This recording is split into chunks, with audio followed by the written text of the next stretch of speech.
Thanks for staying with us. NC Continental Prime, we head to the eastern part of the continent where the Ethiopian government has disputed a Human Rights Watch study that accused local authorities and regional forces of pursuing a campaign of ethnic cleansing in the Western Tigray despite last year's peace deal. In a statement it released on Tuesday, the Ethiopian government communication service revealed that the claims are unsupported by evidence. The report adds that attempts are being made to undermine peaceful coexistence, inflame interethnic conflict, and prevent national efforts for peace and reconciliation by distorting and misrepresenting the facts.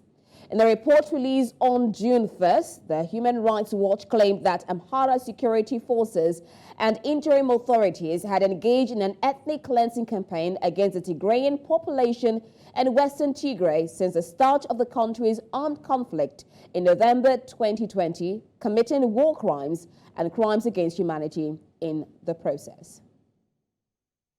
To discuss this, we're joined by Sheba Tekeste from Push Start Media and Jamal Countess, a renowned photographer who has been covering the Ethiopia-Tigray crisis. Thank you so much for joining us on NC Continental Prime. Thank you for having us. Wonderful. And I'm going to begin with you, Sheba. What is your thoughts on this study that has accused local authorities and regional forces of pursuing a campaign of ethnic cleansing in Western Tigray? Has there been any evidence to back up this claim or reports? In short, the answer is no. This information that's coming out from Human Rights Watch in this June 1st publication is literally a mirror image of what has been, in my view, a hit list or a hit kind of journal that's been coming out since the beginning of this crisis back in November of 2020, and it actually is the opposite of what the claims are being made. For instance, November, you stated November in 2020, November 9th and 10th, the biggest loss or hugest atrocities that was committed since that war with the TPLF started happened in Maikadra in the Walqait area, which is the proper name for the region, the area in northern Gondar.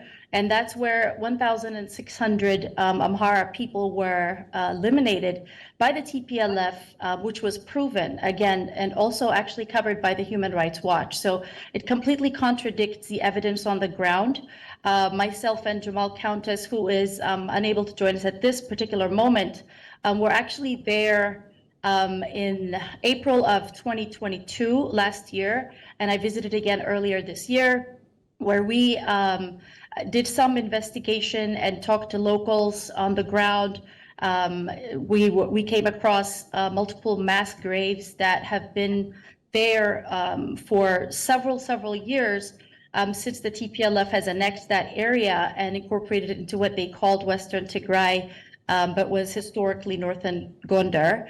And the remains of human fossils found in these mass graves, as the University of Gondar has done some thorough research, are decades old, as a matter of fact. But in the recent conflict, there's much evidence about the atrocities committed on the Amhara people in that area, and the hit piece continues to contradict the facts on the ground and makes claims that Amhara forces and Eritrean forces were responsible for elimination of Tigrayan people, where that's just not the case. Okay, Sheba, still looking at the situations. I mean, we have a peace deal in November 2022 in Pretoria between the Tigray government and the Ethiopian government. We're seeing somewhat of, for now, a regional government going on in Tigray. Looking at this report and the fact that there's been no solid evidence on it, do you see any damage that can, contradict the last year's peace deal that we saw in the region? Yes, absolutely. Well, to make a slight correction, the Pretoria Agreement in South Africa that happened was between the TPLF, the Tigray People's Liberation Front, which is the political party that was in charge of the region illegally, actually, and was deemed a terrorist organization, and the Ethiopian government. So it wasn't the Tigray regional government, as you know, which is now has been instituted in an interim basis since that Pretoria agreement.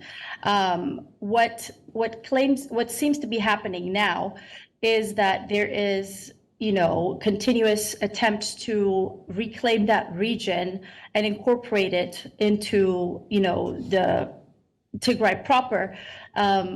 And there's no justification for that. The people who are residents of that area, who are indigenous to that place, have not consented to this. As a matter of fact, just 2 days ago on Sunday, there was mass protest in the area from locals rejecting this idea completely. And it seems to be that Western media is once again engaged with the aid of Human Rights Watch and such agencies to make these claims and to create the propaganda element that will enforce something like this to happen.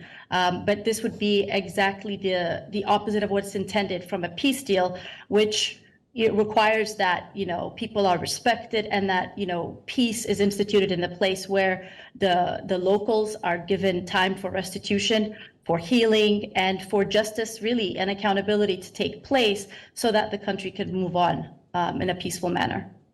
And talking about AIDS in the Tigray region, what has been the recent development? Let's know the status of things in that particular region. I'm sorry, repeat that question. I said, looking at AIDS and humanitarian AIDS development, or rather upliftment in that particular region, what has been the status so far since the peace deal was agreed in November?